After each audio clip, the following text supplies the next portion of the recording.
Well, hello. Welcome to the Idiotverse. This is Idiots versus Idiots, a business and marketplace news podcast hosted by myself, Danny, and my illustrious co-host, the Big Man.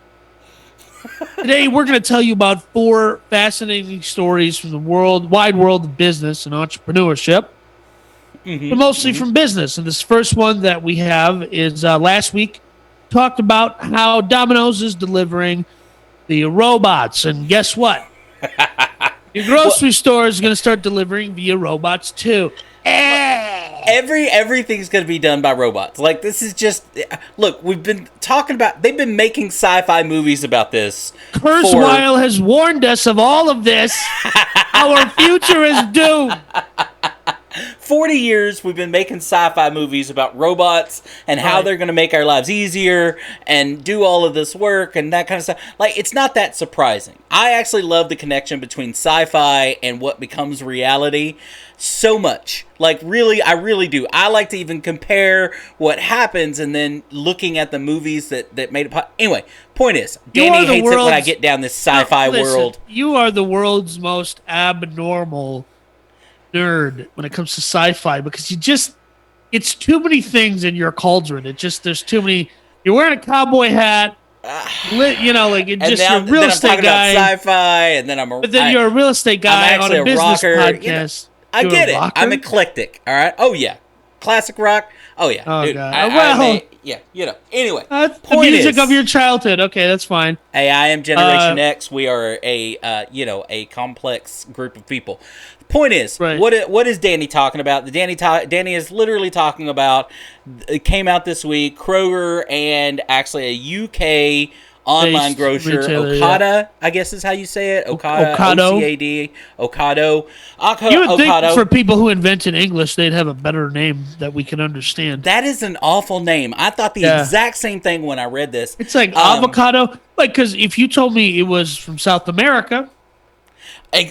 Yeah, exactly. And I don't think it's a dumb name because it's from South America and it makes sense. Yeah. Anyway, but they partnered together like 3 years ago, and they're finally, after 3 years, coming out with their facility. And obviously, Dos Equis, we've talked about this before, the pandy world kind of progressed this forward with more people shopping online. Here's what I find, and you and I have alluded to this on several different recent podcasts about how facilities and distribution plants are getting bigger, how you're going to see more of them. This place is 375,000 square feet. And let me put that in perspective for people that doesn't understand how square feet works. That's almost 8 football fields combined together. That's the size of this facility. Now explain it to someone who doesn't know how big a football field is. That's like 4.5 soccer fields. Like, what do you want, man? The point is it's massive. That doesn't help me either. Yeah, it's huge. This is in Ohio. This is in Monroe, Ohio, right outside of Cincinnati. And basically, Kroger's intention here is they have temperature-controlled delivery vans, and the entire model is that the vans are going to... Basically, they know that the retail part of their business, of people walking into the store, it's not dead. For groceries, certainly not dead, but it's gasping for air. It's gasping for air, and it's got a carton of cigarettes in its hand. Right? So, like... I don't know where you got that expression, but it is wonderful. Well, the future ain't bright. That's all I'm saying for it, you know? Well, and they're not expecting it, and we've talked about this in other videos, they're not expecting it to come back either. I mean, not only the Panda year did diminish, obviously, people going to the store instead of going daily or every other day. Dos Equis didn't help anybody, but this wasn't anything other than, like, this was already happening, right? It pushed it forward. This was a snowball rolling down a hill, and somebody was like, "We just made the hill steeper." That's all that happened. Right? This was already going down. Like, there was. I'm a large man. I started rolling down that hill even quicker than I should have. Right. But they don't expect it to return, even though vaccinations and the Fauci, ouchie, and all that stuff. Right. People, they don't expect most people. Now, they obviously expect it to increase, right, as people feel more comfortable, but they don't expect it to go back to normal. So much so that they expect they're expecting through this particular location to increase it as much as $700 million annually just out of this facility, which is essentially 20 of their stores. Right. And, if you, for a moment, just forget about what happens to the retail worker, this facility has 400 human beings that are in it, 3,000 robots, but 400 human beings, something like that, right? Yeah. And then there's the drivers and these, and people, you have to forgive the expression, but if you're an unskilled worker, there's nothing wrong with being unskilled. No. If that's where you are, you have to have a certain amount of self-awareness. Be like, hey, I don't have a lot of skills. If you're an unskilled worker, going from working retail to working a warehouse is not really it's not a huge difference for you, right? No, absolutely not. And they said in the last year alone, Kroger's delivery business had grown 150%, which is wow. So Kroger is looking at this, and we have to give credit to Kroger. They could have been the old school companies like, no, we're just going to stick it out, man.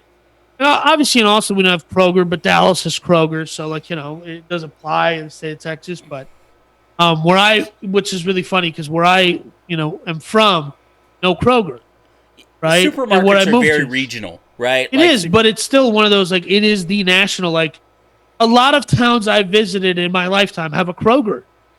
Oh, right? Yeah, no, Kroger is definitely one of the bigger ones, but again, even like HEB, right? It's a southern state. It's a Texas. I think they have some in Oklahoma now or whatever. But it's still where to us, we love our HEB because we know what it is. But the point here is you could replace Kroger with any other grocery chain name. And then it's the same thing, yeah. And I guarantee you, Ocado, now I want to say avocado every time. Thank you. Right. So Ocado, look, they want I guarantee you they're doing this with Kroger in a bid to get to every grocery chain across America because this is what they want. And my feeling is that Kroger and Ocado look at this and go, we can just be everybody, right? If we figure out this one model, we can. Amazon has. Yeah, because Kroger can deliver, can start converting a lot of their stores and say we may have one or two retail locations in an area, but if you go to, let's say, I used to go visit family in the suburbs of Detroit, we don't need 5 Krogers. We don't need one in Troy and Sterling Heights, and then in Birmingham. We're gonna have the nice one in Troy, and then we're gonna close all the other stores, and everybody else is just delivery only. And that makes perfect sense. That is the most the most realistic perspective here. Look, being in real estate, and we've been talking about this for the last almost decade, at least the last 5 years in commercial real estate, is the model. We used to play around with it in the 90s and 2000s. That was a Walgreens model. The Walgreens model was when Walgreens was growing in the 90s and 2000s, they would come into an area and put a Walgreens on what seemed like almost every other corner. They were buying up real estate and putting a Walgreens because that's how you, as a retailer, right, put pressure on local pharmacies and local businesses and whatever else, is you just infested it, right? CVS did the same things. Pharmacies did the same thing. Retail pharmacies did this. That, to me, and we've been talking about in commercial development, is that time frame is over. The direct opposite is happening now. With the onslaught of this kind of technology, like you just said, instead of having, if you want to be the beast in a given area, right? Kroger wants to be the grocery store in Detroit. You put up one of these facilities and you may only have 2 other grocery stores, and you may be the number 1 retailer of groceries in the area because of this kind of facility. That's the future. And what that's going to lead to in commercial real estate, and we've talked about this a little bit before with your Walmarts and stuff like that, I think you're going to see a lot of stores either close down or convert, like we've talked about. We talked about there was that one store where Walmart's already converted a couple of stores into distribution centers. And you're going to see a lot of that in commercial development moving forward. And we've been afraid of this in the commercial development world for years, because when you start talking about massive amounts of square footage going empty, right? Because they closed down this Walmart, because they've got a distribution one down the street, or they build a new distribution because it has to, like in this case, you're talking about a massive open floor, right? If you've got buckets. It's completely different than trying to convert a Walmart or something, because it just ain't that. And some of them may not have the power to do it, right? As far as the grid to support it, the square footage, the floor plan doesn't work out. There's a bunch of different checklists that may not be able to convert to something like this. And then you go, okay, so you're talking about massive square footage. And look, it's hard to find somebody, let's say a Walmart, or in this case a Kroger, closes because they have one of these distribution centers nearby. There's not too many businesses out there that take up a Kroger size space in commercial development. Right? It's called an anchor store. Right, yeah. So like there was a story that was out of DC recently that the Dos Equis had led to where the city council or whatever of DC was going to allow the conversion of strip malls and into residential real estate. Right. Listen, I'll say this much. The reason I'm getting into the commercial real estate business, and, some people have asked, not related to the show, like friends have been like, hey, man, isn't this the dumbest time to get into it? I was like, no. This is perfect. The perfect time to get into any industry is when there's blood in the streets, right? And the guys who are currently in commercial real estate who are used to selling these kinds of stores and leasing out, doing, triple nets on Home Depots and so on, they are looking at the industry going, I don't know how I'm going to continue making $200,000 a year doing commercial real estate the way I do. A guy like me comes in and with a couple of creative ideas and says, hey, we can turn this into 1,000 different things. And having those, because it creates an opportunity for me and for anyone out there.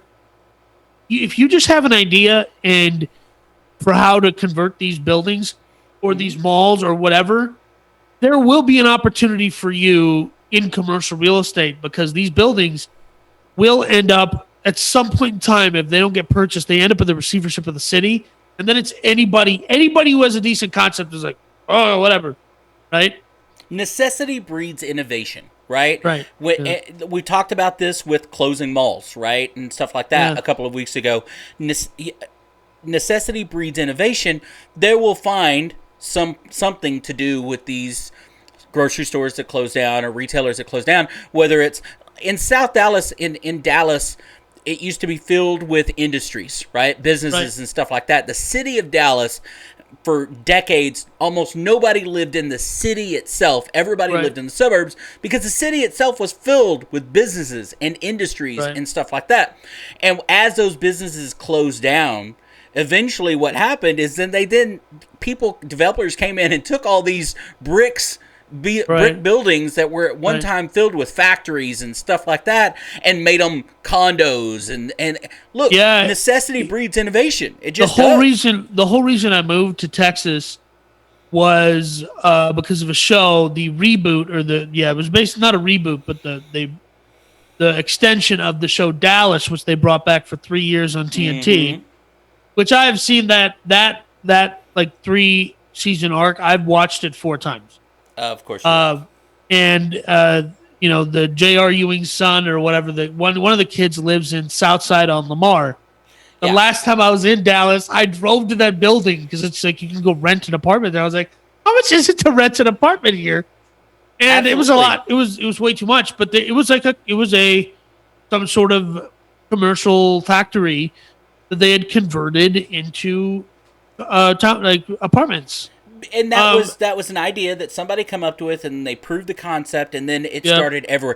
The Mrs. Baird's Bread Factory, which is one of the biggest bread factories in the South, in downtown Dallas. My father used to work in the building next door.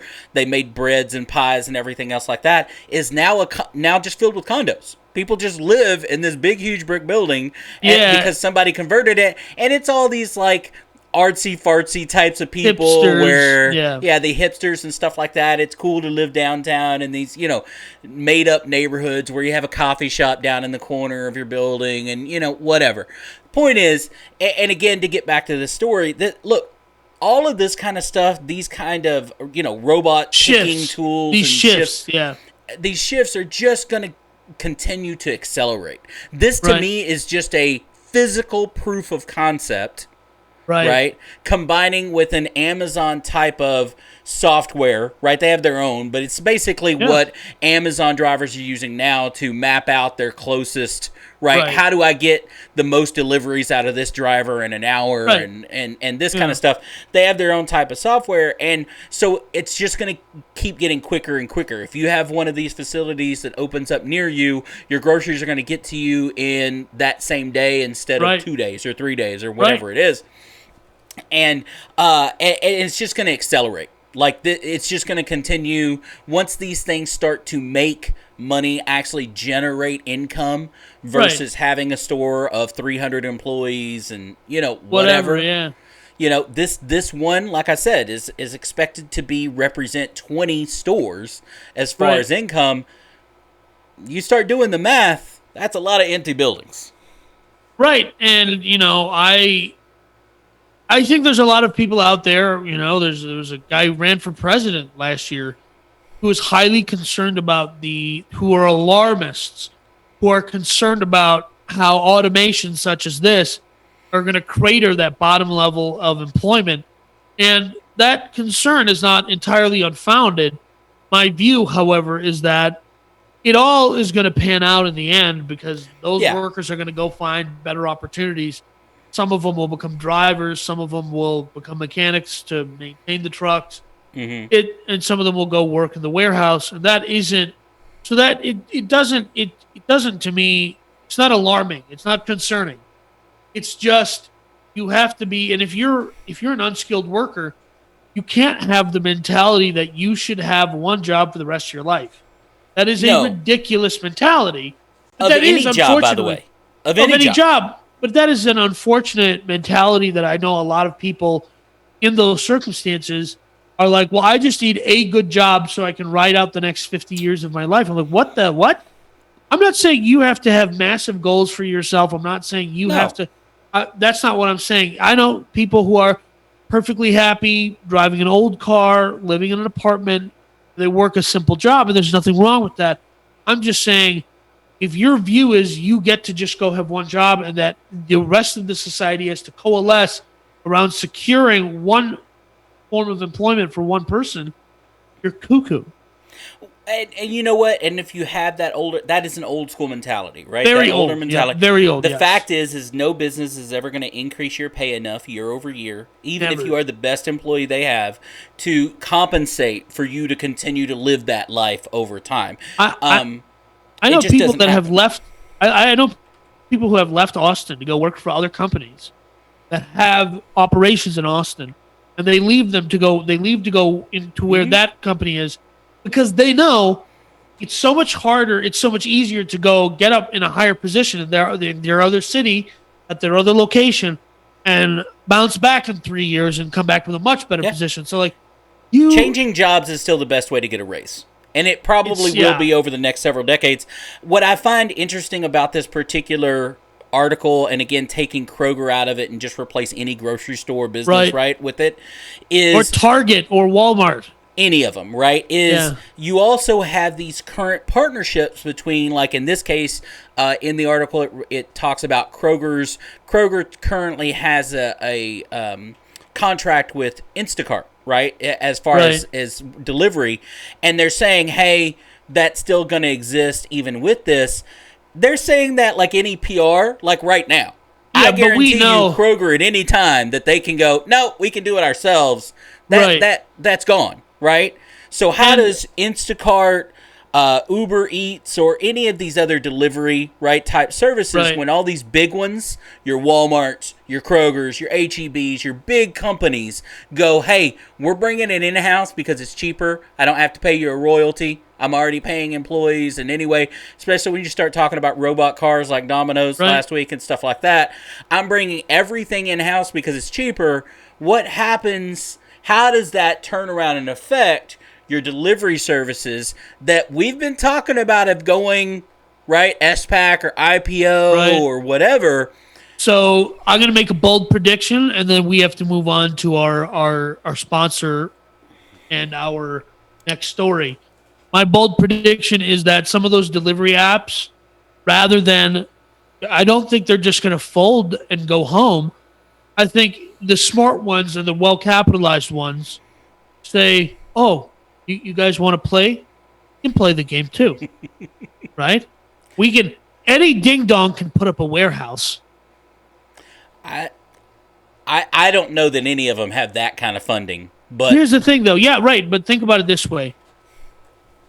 Currently, Amazon has not purchased, but they purchased for some Borders books, old locations, because they're going to put up an Amazon bookstore. It all comes around, doesn't it? It's all full circle, okay? It's all circle. So you just said, they need an 8 football field size, whatever. What if Instacart says we can do this lean and they move into a Kroger? You got a point. They move into a closed Kroger. They move into that Walmart that closed in Austin. Because if I'm GoPuff, if I'm any of them, I'm like, you put a small Walgreens-sized retail up front. Now you kind of expose people to your brand, get people used to the concept of that this is a thing. And if you go to the investors, you say, here's what we're going to do with help us raise, $500 million. Here's what we're going to do with it. Because they're delivery first, right? Right. They understand delivery probably better than Kroger's going to have to learn it. Kroger's not a delivery business. It's a grocery business, right?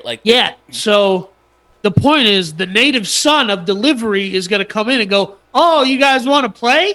Because if all they have to do is figure out how to warehouse stuff, that's not the hard part. Figuring out delivery, all that, and all of the back end of what that takes. That's what Instacart already has. At the same time, a company like Walmart or Target might go, if we just acquire Shipt, we just acquire Walmart, we have a built-in, or if Walmart just says we go acquire Instacart. Yeah. Or I think DoorDash, Instacart, and Shipt are the only kind of independent players. Postmates is owned by Uber Eats, and Postmates are all Uber.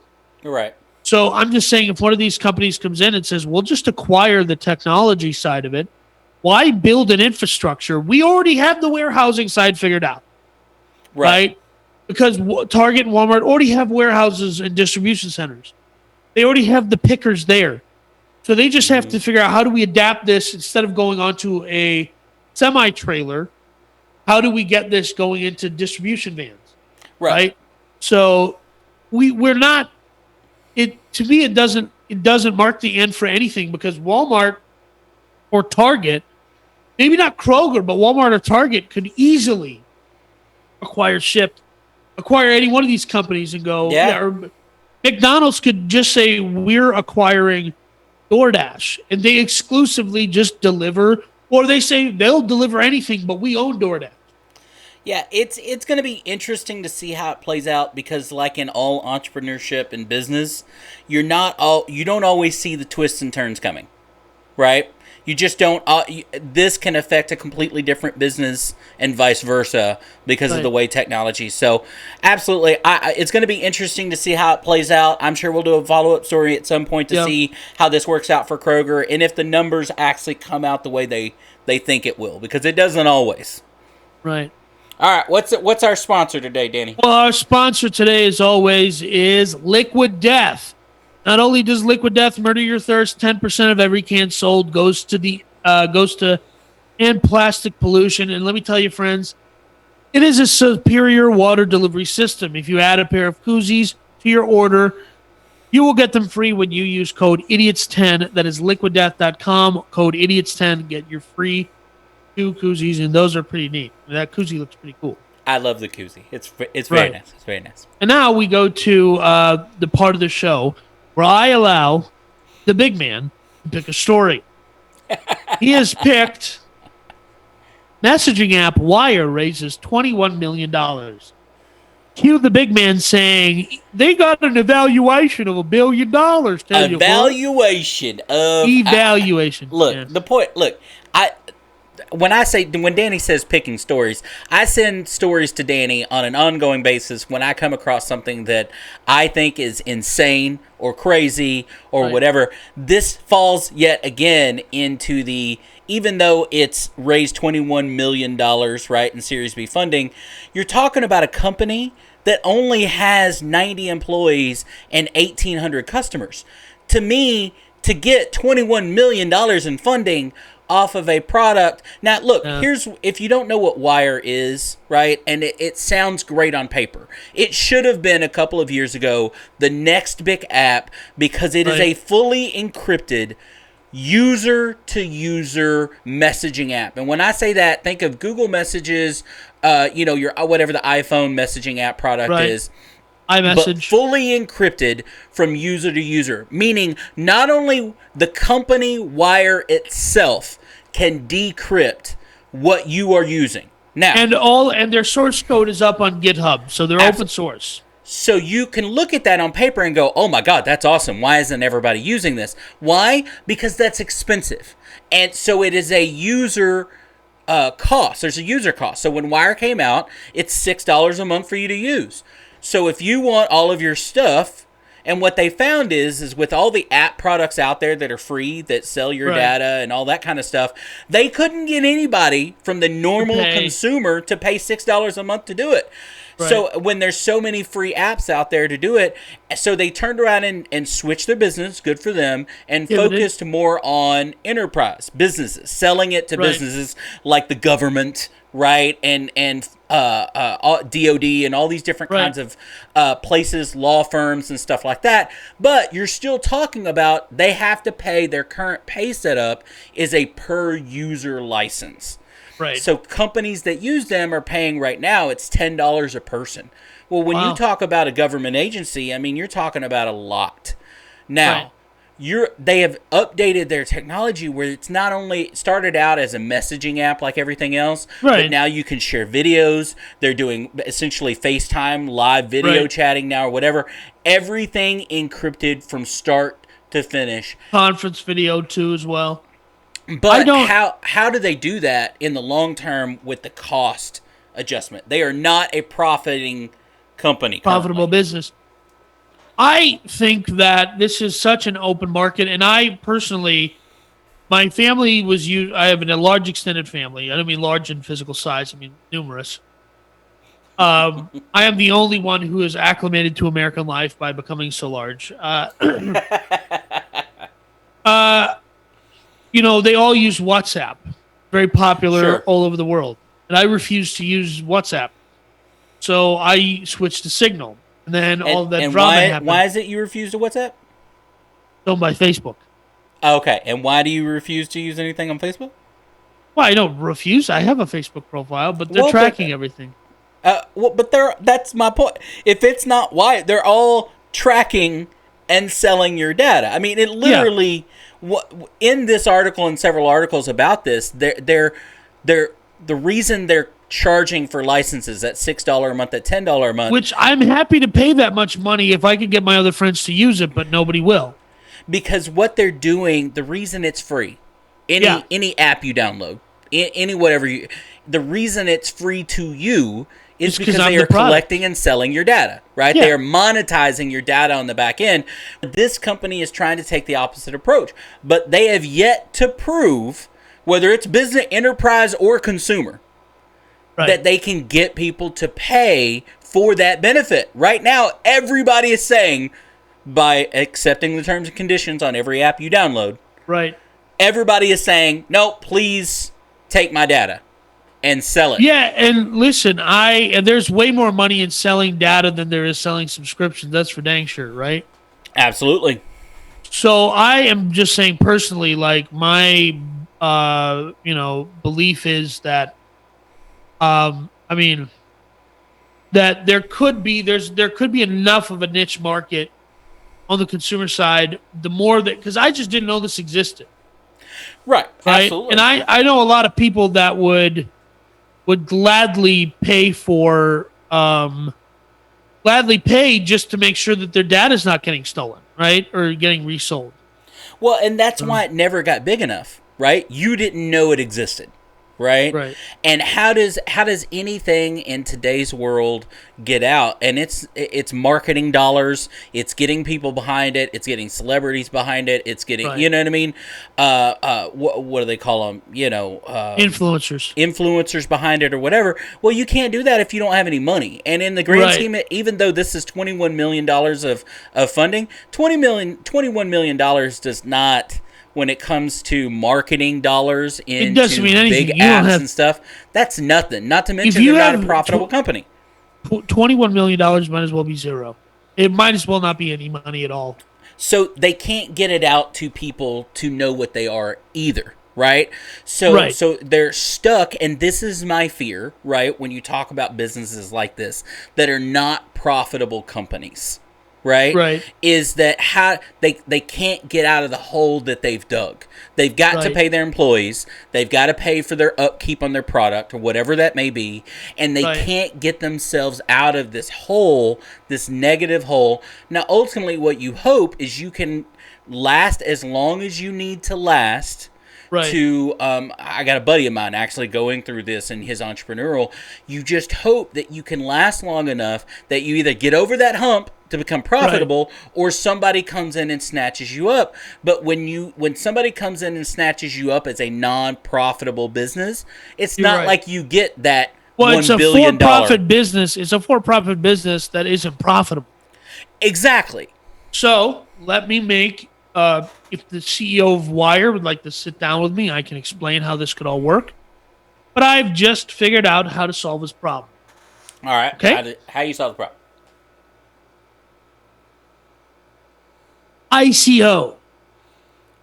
I think they turned this into a crypto messaging app where people are using. So because if you have a coin out there that is backed by, hey, like you're not paying per message or something like that, but where there is an actual service and you already have the encryption system set up, you have all sorts of stuff set up. If you include a crypto payment system in there and your own crypto coin and you start adding other coins in there, bing, bang, boom, you got a daggone business. So you're saying combining with a crypto wallet, essentially, is what you're saying. I think you throw in a crypto wallet, but you also ICO, meaning they launched their own crypto token.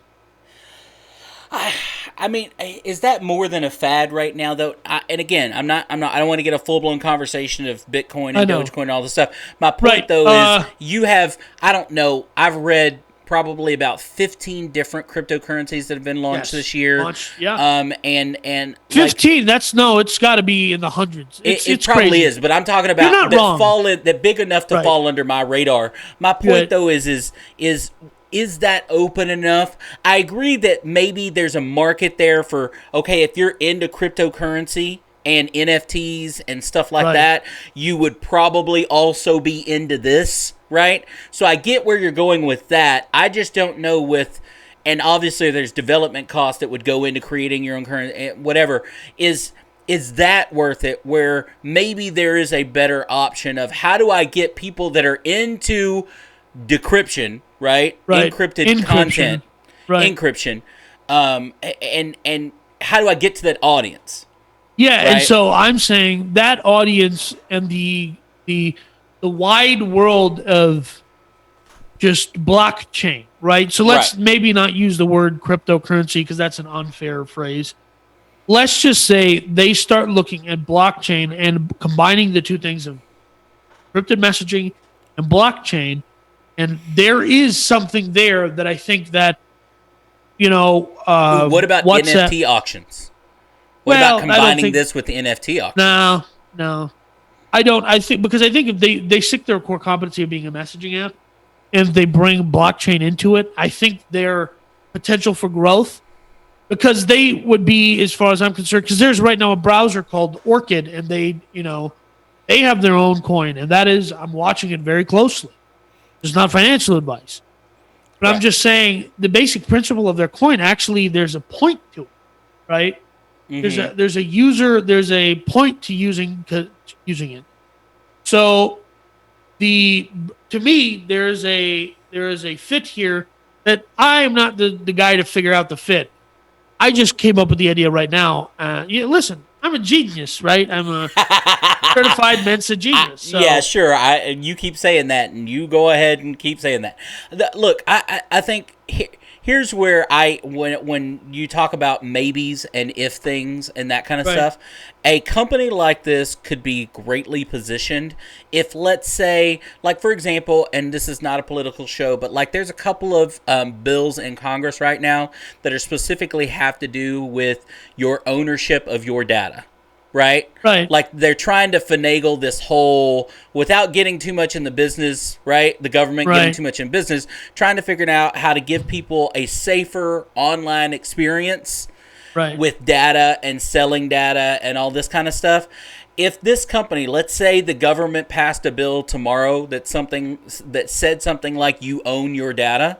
Right. This is a company like this that would go from a $21 million fundraising to $320 billion. Because it would coincide with you owning your own data, means encryption, means all apps out there need to go with a certain level of encryption. It would change the way things. Yeah, and maybe that's the future. Some people think a encrypted future is the way forward. Yeah, and let me just play, the devil's advocate, which is, advocating for government, which is something I would never do. But the government is anti-encryption. They want backdoors to all encrypted networks. They want the data too, right? Yeah. So, but anyways, they would of course be the exception, Danny. I guarantee you there'd be a loophole in there for the government. But again, we're not a political show, but I just think if that's the only way I see forward for a company like this. Yeah, and of as course far as you're right now. Now things can change. And you're and you're blue-pilled and I'm not. So, what does blue pilled even mean? You keep That's right. What does it even mean? What does it even mean? Just because I'm intelligent, I make money, I'm an entrepreneur. Is that what blue pill is? Because if that's what I got, brother. But no, that has nothing to do with it. It has everything to do with your mentality and your outlook on life. And I love you very much. That doesn't change how blue pilled you are. I'm gonna have to figure out one day what that actually means, and then I'll put it on a T-shirt. There you go. Well, speaking of T-shirts, I want to tell you about Big Man Gear. Big Man Gear is the big man's idea of a funny merch brand. It's every corny dad joke and a Gen X meme on T-shirts for sale on Amazon Prime. You can head over to bigmangear.com because who doesn't need more T-shirts? And you can tell everyone how you feel about your personal news source with a shirt. That's bigmangear.com. Maybe that's the next one. I am the blue pill. I am the blue pill T-shirt. Nobody knows what that means, but Danny. But apparently, we all know what it means. The internet knows what it means. Well, maybe all the idiots internet out there knows what it means. The internet, the idiots of the internet know what I am the blue pill means. Right. But hey, I can't be the only one, right? No, you're not the only one. You are joined by the mass of our society. The mass of our society? Okay. All right. You are the exception to the rule, as always? I am not. I'm red-pilled, and there are those of us who are red-pilled, and that's fine. But that doesn't mean anything other than we are just. I don't think anybody but you know what the blue pill and the red pill means. That's not true. Okay, I don't. That is untrue. I don't think anybody else but you and maybe the buddy of yours that you came up with this one night. I did not knows what it means. All right. Yeah, I give credit to Michael Malice, an author and future Austin resident. He wrote several New York Times bestselling books. He's currently writing a book called The White Pill. And listen, you'll learn. You'll find out. By the time you figure out the difference, it'll have been too late. And that's the point. Okay. All right. Point is, I'm already. Are you ready for this? This is an interesting one. A few weeks ago, we talked about Microsoft attempting to buy the chat app Discord. Yes. Little follow-up. That was unsuccessful. Microsoft is trying to buy literally everybody, and they're trying to buy the creators of the developer that created Siri, which initially was just an app in the App Store. Apple liked it so much they acquired it. Nuance Communication is getting approached by Microsoft for a $16 billion acquisition. Okay, just so everybody out there knows, on Danny's professionalism level, he's switched the order of our stories today. So just so everyone out there knows, you know, he can't seem to stay on track of where his story's set. So I had to flip over to my different pages of my notes and stuff like that. I just like to call Danny out when he doesn't do things, you know, as he discusses. That was a big oops, because I thought the third story would be better as the last story. And you were telling me about some Your communication is crap. That's all I'm saying. Communication is crap. That's all it is. Just so everybody knows that. Danny is, you know. Just call me out publicly on our show. It's going to make this working relationship much better. Am I going to text Rothsteinberg? What day is it? Okay, you've already quit 3 times today, I'm sure. Even though I think I sent you a text last week to say I quit. You'll hear from my lawyers, as you always say. Right. Yeah. Anyway, so yes, Microsoft here. Look, nobody's going to know, or very few people are going to know the name nuance, what company that is, that kind of thing.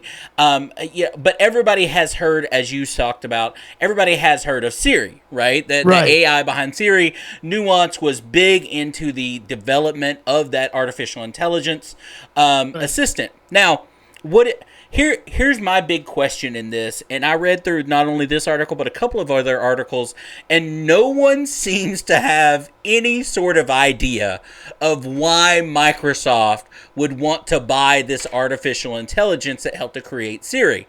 Like, what is Microsoft wanting to do with this type of company? What's their plan? What's their idea? What do they want to do? Right. It is complicated because I don't know, other than Siri, which is now wholly owned by Apple, what they could, do with it. Yeah, because you're not going, they sold it to Apple, right? Like this is a company that turned around and sold the process that is Siri, to Apple. So they're not buying Siri. They're buying essentially the company that created Siri. Built Siri. But I have usually, and look, this is the way most things work in business, y'all. If y'all keep track, and if you're a business news podcast like we are, and you're a business podcast listener like you idiots are, you know that most things in business, you can follow a path. Right? This happens, that makes sense that now they did this. They're acquiring this company because they're trying to get into that business, or they're trying to... Like, when the French automaker Peugeot acquired Chrysler. Like, we get why you did that. Exactly. Uber... You want to be in the American market, this is the fastest way to be in America. Right. You want a Jeep. We get why you did it. Absolutely. This is perplexing. Because you don't know. Does Microsoft have a plan? And again, they're a big company. They got a lot of stuff going on, R&D and stuff like that. Is there something that they've got a feather in their hat that they're going, hey, by acquiring this company is going to make that product we're trying to get into, that business, easier? I'm looking at two possible outcomes. First one I think is unlikely. The second one, the most likely. The first one, Cortana. Cortana kind of sucks. But the point is, I don't think they're trying to beef up Cortana that much. I don't think there's a lot of value for them to beef up Cortana. Maybe they want to build one of those, home devices, like a Amazon Echo. I don't think that's it either, right? No, I don't think people want to, like the Cortana thing, right? Which I think is essentially dead at this point anyway. Yeah, other than people using it to search and find crap in Windows 10 that's not easy to find anymore. I think Cortana is essentially dead, but do people want to sit around and talk to their desktop like they do Alexa or like they do Siri or anything else? So I don't think that's a big thing. Like I don't think they're trying to make desktop computers, which is what runs Windows, right? Right. Or their laptops. I don't think people are trying to turn their laptops and desktops into AI communicative things. Like I just don't think that's a thing. Now maybe it is. Maybe that's something they're willing to try to see if they can make happen. But other than that, I don't see their motivation. Discord makes sense, right? We did it a couple of weeks ago. Even though those talks have fell apart, that made sense to me. But this does not necessarily make sense, and especially not being, other than people in business news like you and I. Right. Again, nobody knows who Nuance was, or it's not a name that's known by anybody. It doesn't make any sense. Let me tell you what the second Microsoft acquires Nuance, it's not a big name either. It's not a big deal. Okay. My view is that they are acquiring them for some sort of Xbox-related project. You think? But again, what would you? I mean, what could you? Well, how could you put it on Xbox? How could you point any kind of voice assistant? I don't know. Xbox? The point is they're not a voice assistant company. They're an AI company that helped Apple develop a voice assistant. So they are an AI company at their core, is what I'm gathering. So I think it makes sense that they bring in, and because AI, like, I asked an entrepreneur friend of mine who was getting out of an app that he had started, and I was like, "So what's next? Like, what do you think is next?" He's like, "Well, social media is like, there's no innovation left there." But I don't know if I agree with that, but okay. That was his view at the time, right? Yeah. He just got off a multi-million-dollar raise, and he's like, "There's no future here." But he said AI is what's coming next, and I disagreed at the time, and I definitely thought crypto was going to be blockchain was going to be the future. Turned out to be right. Well, but we'll see on all of that. But hey, look, here's where, and this just came to my mind, and maybe this is something where a company, and this used to happen more often, a company is acquiring something that it thinks is going to be profitable.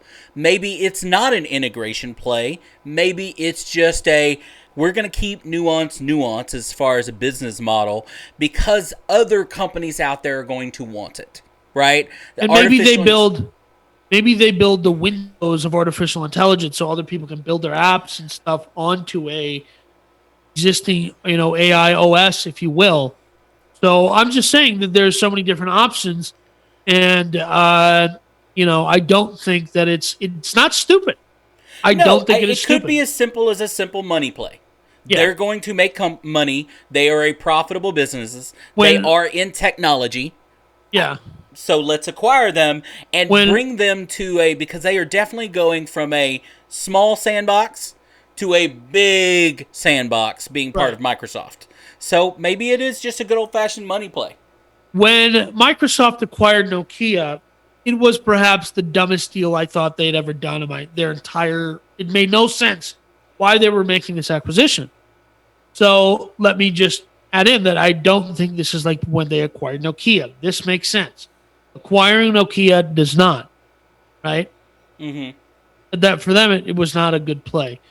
So, but that's just like, hey, that's just my opinion. I thought this was an interesting story. Can I tell you about Rise Relentless now? Or do you want to continue talking about this? When Danny asked me the question, are you going to continue talking about this? It's like waving a big red flag that you no longer want to continue to talk about this. So can we please move on? I'm going to start on a regular basis talking directly to our audience when Danny does this kind of stupid crap. So, because it's not a big red flag. It's not a big red flag.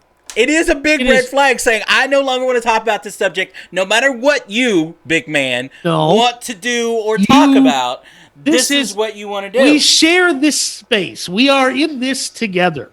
I am a large man. I don't share my space well. Okay, yeah, that I can tell you. We used to do movie reviews from your pickup truck, and you own a big truck, and we were still kind of too close to each other. We still kind of too close, yeah. Yeah. No, it wasn't a big red flag. It's like when we, the South, might say something like, "Oh, bless your heart." It's bless your heart. You done? Yeah. No, you done? And that's exactly my point. Is you are essentially saying, bless your heart, let's move on. So you know what, Danny? You go ahead and talk about Rise Relentless. I'm going to sit here like a stooge and, listen to you. Okay. Well, Rise Relentless is my company that sells coffee mugs for entrepreneurs, side hustlers, and anyone that dares to dream big. Mm-hmm. That's RISELENTLSS.com. That's Rise Relentless. Mm-hmm. That is the one of one too big to fail mug, but we do have a too big to fail mug that you can buy right now on the website. Check it out. Very soon, we're going to start having wall prints. So, woohoo! Yeah, I will. I am literally too big to fail. So that's that's correct. Yeah.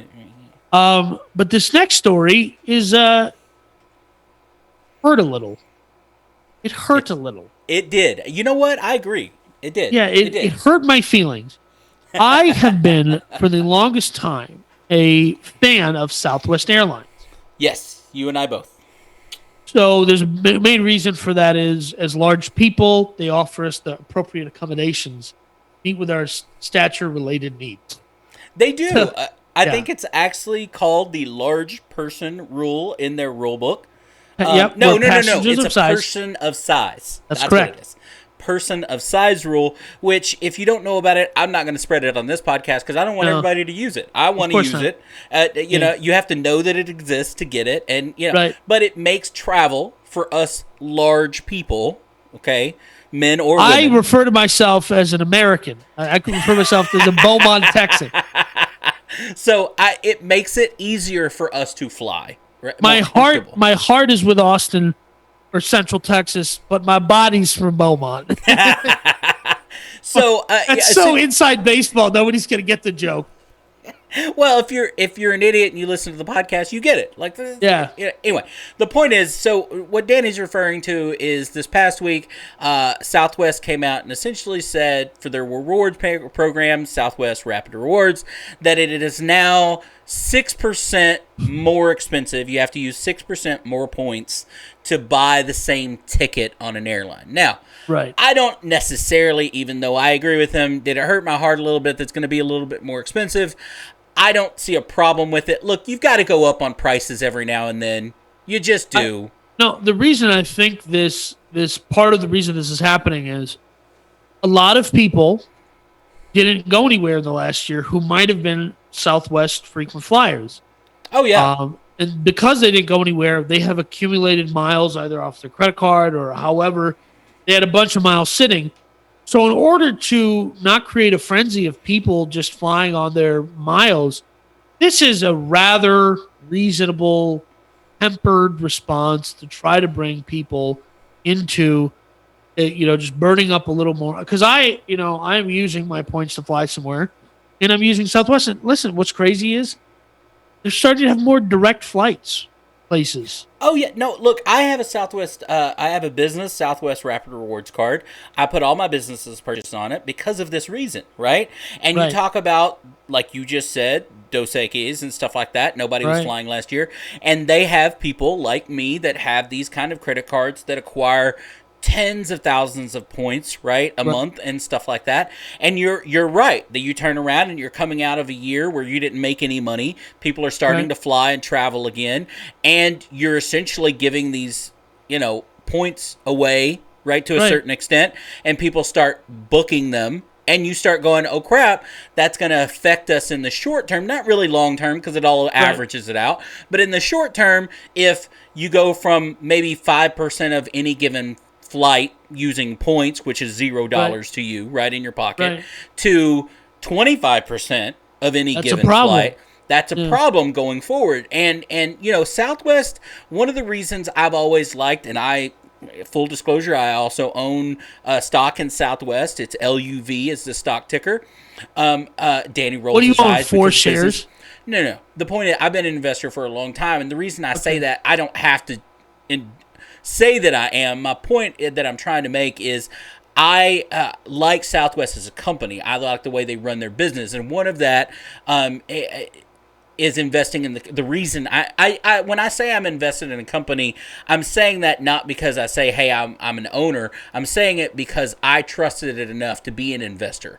I think they run their company well. I think they do things intelligently and that kind of stuff. And this is one of those intelligent decisions, right? By increasing it, as you said, to, not I don't forget the term that you used, but the point is they didn't go up huge. They didn't say it was a 20% boost or whatever. They did it just enough where they think, okay, that may slow some people down from using their points right away. And we're doing it where not everybody's going to turn around and get pissed off, even though as in great social media world that we live in, right? Everybody overreacts to everything. I really enjoy, and this is maybe it's not a Reddit thing. It's not, I guess it's an all social media thing.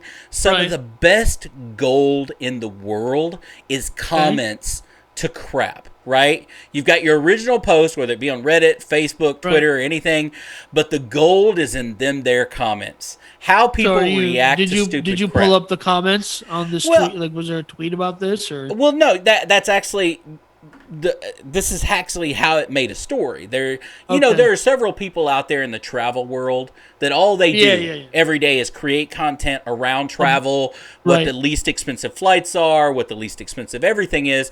So this story was actually come from a guy, I forget the actual name. His name is like One Trip or something like that. Okay. That this is his job. And that was one of his knocks against Southwest, is Southwest didn't release this. There is no press release from Southwest saying, hey, we're doing this. They just did it. It went from one day to another, and then you have these travel writers, right, that come out and go, hey, did everybody see this? And that's kind of where this came around.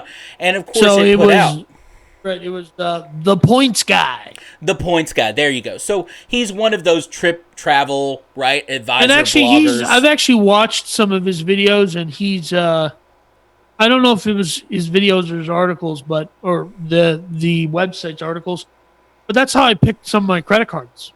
So. Well, sure, and that's why these kind of people exist, right? Is they keep track of things that you and I don't, especially when there's no press release about it, right? Southwest did not come out and say this, but you get people out there that just they react to this kind of stuff. One of them was like, just when I wanted to entertain the idea of flying again. Okay, if 6% increase in points is going to stop you from flying, please fly somewhere else. Okay, I don't want you on my Southwest flight. Please hop on Malaysia Airlines flight 370 to the Yeah, exactly. Guess Southwest Air doesn't want me to keep using them.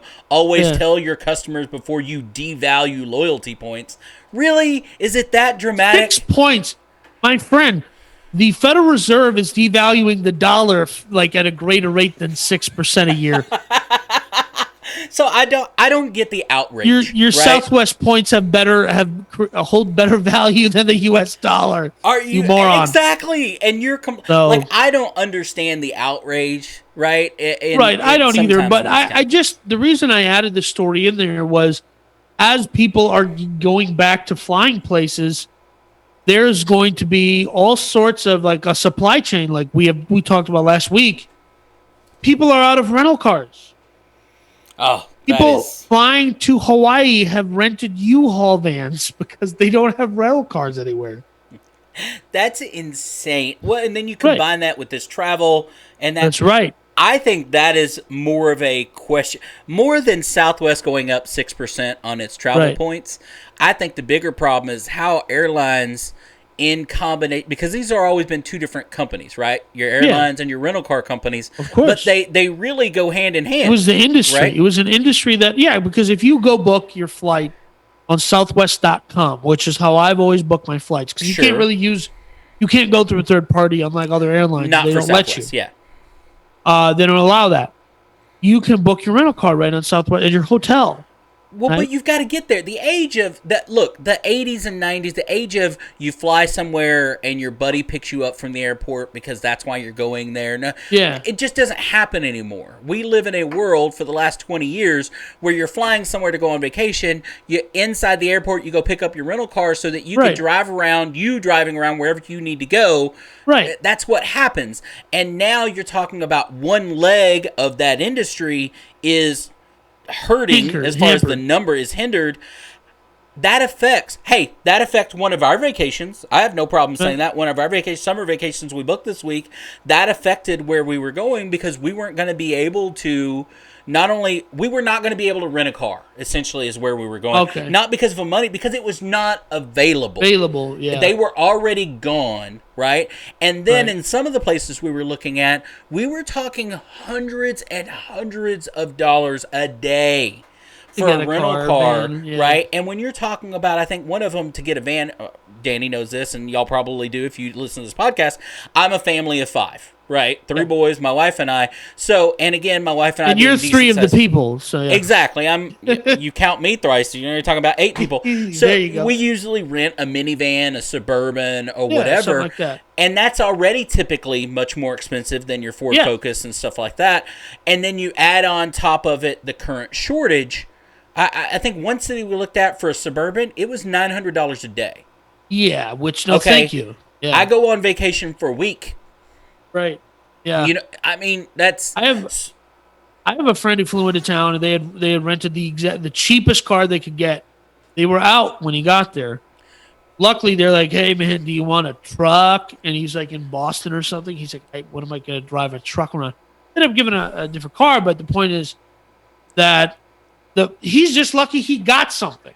I can't plan my vacation with 3 young children. Yeah, with no vehicle on the other side. Right. Or not even knowing if I can get a vehicle. That's just not possible, right? So this 6% starts to make a lot less of a difference when you start to think about, well, if there ain't going to be a car on the other end. Yeah. Yeah, there are more important things in travel right now. So you guys going to drive somewhere? Is that what I gather? No. We're still going to fly somewhere else, but somewhere that... Again, we can have more, right, secure control. Car, yeah. Actually, we're flying to a city where I actually, because of my brother-in-law being in the car rental industry years ago, right, has contacts where they know the manager at the airport or whatever. So they know that there'll be a car there for you.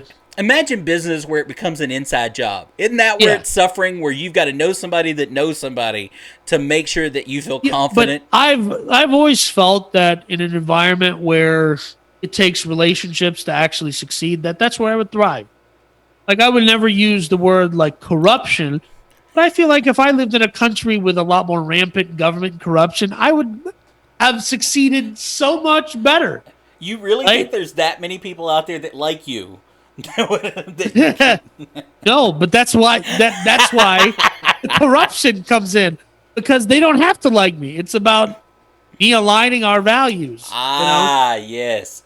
I definitely don't get along with enough people for me to get all those perks and benefits. So. Back in the old days when my parents, when my uncle was trying to get his driver's license in the old country, he went to go take the test and he couldn't pass. And the second or third time, my uncle was taking him, or my great uncle was taking my uncle.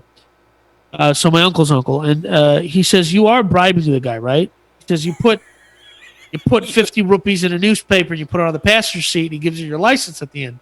Like, that's what you're doing, right?" He's like, "No, that's not what I'm doing." He's like, "Oh, this is why you weren't passing. You put the money in the newspaper, you put it in the passenger seat, and you get your license." They were failing you out of spite. And this does not surprise me that this is a relative of yours. This is in no way surprising to me at all. But yes, this is a relative of mine. Yeah, I would think that airlines are have more to worry about in their industry than raising. I just don't care. But he's also the guy who said, you put 100 rupees in your bag when you're going through customs, and they just nobody looks at your bag, But that's. Oh God, there's gonna come a time, y'all, that Danny tells folks about one of his relatives or someone he might have known that did something that's going to get us all shut down. One day. I do know somebody that was attempting to get their car through Texas's sometimes stringent inspection process. Yes. And they had illegally tinted windows. Yes. And they just left a $20 bill on the dash. The car comes back fully inspected. Wow. There you go. Fully inspected. The $20 bill was missing. Well, there you go. You know what I mean? Yeah, mm-hmm. Well, God bless America, man. That's the only way. Listen, on some level, without corruption, how do you really have a free country? Before we let you go, there's 2 things we have to talk about. I want to tell you about Up Yours Club. Up Yours Club is the exclusive club, which anybody can join. It's now open. You can go to upyoursclub.com. Mm-hmm. You can send us a tip. You can join for free by just giving us your email address. Absolutely. And you can sign up for a monthly subscription. Anything you want. Danny, absolutely. Me as well. Apparently, I need money for rental cars. So, You don't need money for rental cars, but we need money to make the show operate. Oh, yeah, because Danny is definitely a weight on, the financial. Right, out of the 2 of us, I'm the weight here. Yeah. But I do just want to say, earlier in the show, we did mention MySpace. I think I mentioned it. It was a goof. But I do want to issue an apology to MySpace. I just want to say sorry to Tom. We took you for granted. We built a super chill social network. We screwed it up by ditching it. You didn't spy on us for the government. And that was super cool of you, bro. And I just want to say I'm happy that you landed on your feet with your own hipster shoe company, Tom Shoes, that you named after yourself. That's all that I have for you today. Oh, God help us. We stink so bad. We'll see you next time, folks.